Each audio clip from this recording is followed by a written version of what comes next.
ব্যবস্থা আন্দোলনের মধ্যে দিয়ে মেধাবী ছাত্রদের চাকরিতে প্রবেশের যেমন অধিকার নিশ্চিত করেছি, তেমনি ভাবে প্রাইমারির শিক্ষক, হাই স্কুলের শিক্ষক, ওই গ্রাম পুলিশ যাকে আপনারা চৌকিদার বলেন, মেম্বার বলেন, তাদের প্রত্যেকের বেতন, সুযোগ সুবিধা এবং সমাজ এবং রাষ্ট্রের পরিবর্তন নিয়ে আমরা কথা বলেছি।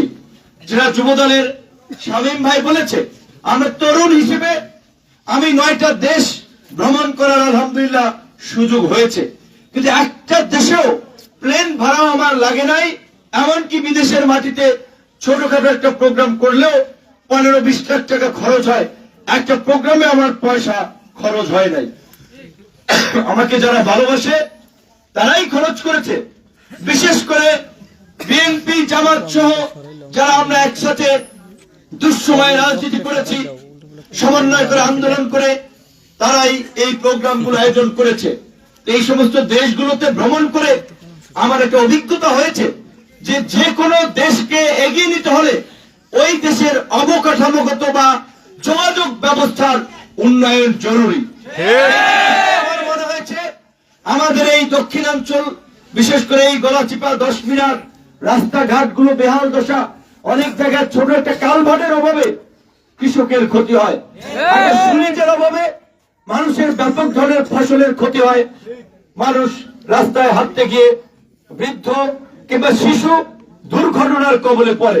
কাজেই আমার প্রথম কাজ হবে এই যোগাযোগ ব্যবস্থাকে সুন্দর এবং মসৃণ করা।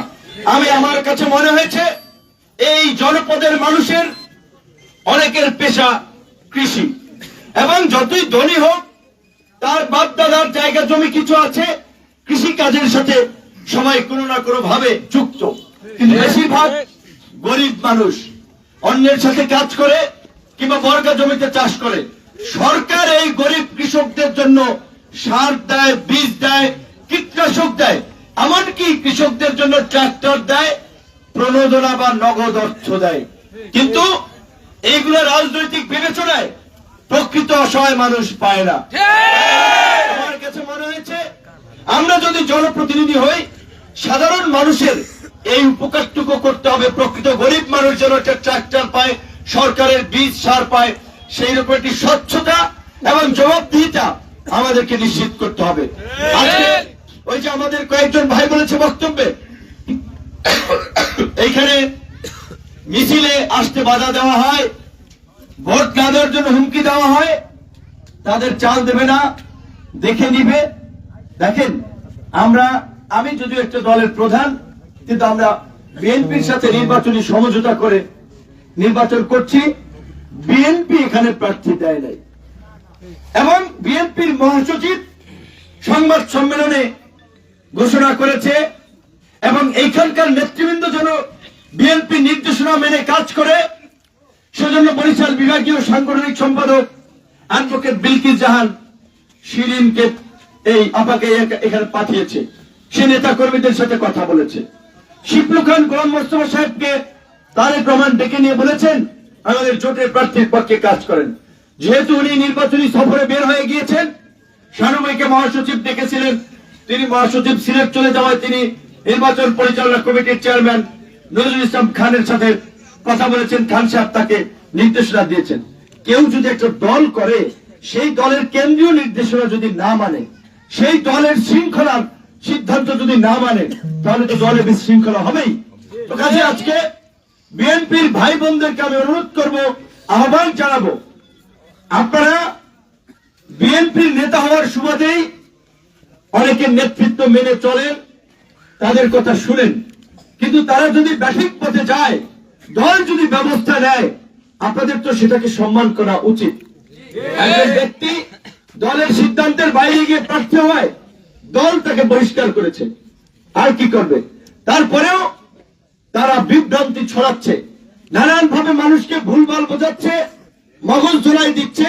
সেই জায়গা থেকে আমি আলিপুরা ইউনিয়ন সহ এই গলাচিপা 10 মিনার বিএনপি ভাই বোনদেরকে বলবো, আপনারা আপনাদের দল সরকার গঠন করার একটা সম্ভাবনা তৈরি হয়েছে, এবং এই যে ভোট, আমি ট্রাস্ট মার্কায় যেই ভোট পাবো ধানের শীষ যেই ভোট পাবে এই ভোট মিলাইয়া এমপি হওয়ার পাশাপাশি আগামীতে আরো 100 জন সিলেক্টেড এমপি হবে উচ্চ কক্ষে।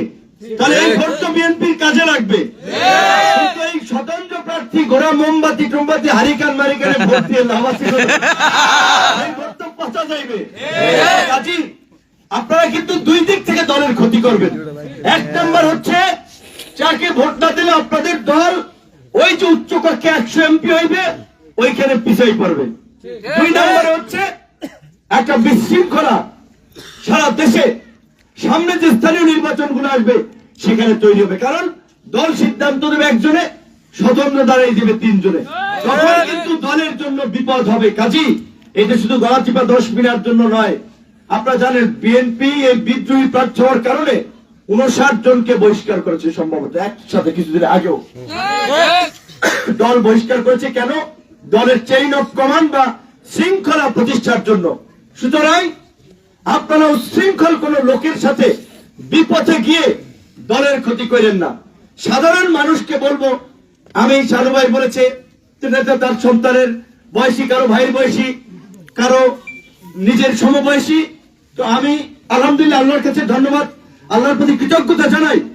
এই বয়সে আল্লাহ এই জনপদে বিএনপির মতো একটি বৃহৎ দলের সমর্থন সহকারে আমাকে পাঠিয়েছে এবং আমি দৃঢ়ভাবে বিশ্বাস করি আপনাদের এই 10 মিনিটের কৃতি সন্তান ছিলেন বাতেন সাহেব, অল্প কিছুদিন মন্ত্রী ছিলেন, বিএনপির স্থায়ী কমিটির সদস্য ছিলেন, একজন বড় মাপের নেতা ছিলেন। তাকে কিন্তু আপনারা ভুলক্রমে নির্বাচনে কিন্তু সে এমপি হতে পারে নাই। যদি এই লোকটা এমপি হতো আমাদের দেশ আরো 20 বছর এই গলাচিপা 10 মিনিটে এগিয়ে যেত। আপনারা এইবার ভুল সিদ্ধান্ত নিয়েন না। আগামীতে আলামত তো পরিষ্কার নাকি